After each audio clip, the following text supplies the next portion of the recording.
Я доехал эхо Кавказа слушал, в общем, там чушь несут. Спор идет насчет этого. Самая глубокая пещера в мире, пещера Герахи Денама. Она по-абхазски называется Зоуи-Тыша, Зоуи-Апа.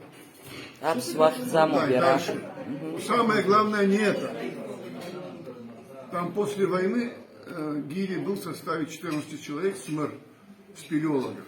Я приехал к нему, он говорит, через 2 недели будет. В общем, через 2 недели я приехал снова, ну, сели, говорим, он уставший был. Я думаю, слушай меня, посмотри, говорит, от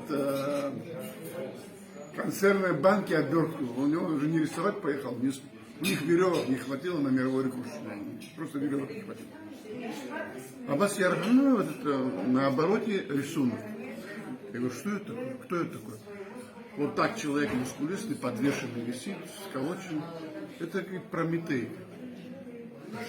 А что, ну, слушай, самое интересное. Недалеке от этой Тыши пещеры находится камень, огромный камень. Он каждый день там лагерь был рядом, они проходили.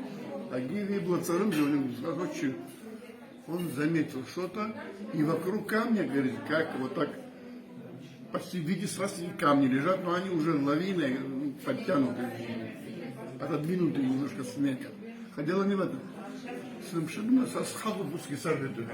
Всех собрал, что вы видите. Вот так подвешенный висит Прометей. Пантеон Прометея там.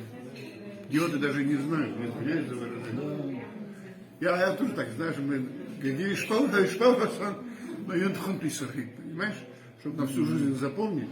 И вот так, единственное, что я жалею, ну не забрал эту, знаешь, бумажку маленькую. Я бы сохранил. Он углем нарисовал. Он кто? Гири Смыр. Они шли на мировой рекорд, у них не хватило. Самая глубокая пещера в мире. Это Воронья Клубер, да? Оно не Воронина, по-абхазски значит. Зоуя, Тыша, Зоуя, все. Зоуи, Хыцев, по идее, какая-то... Да все, ну охотник был воин.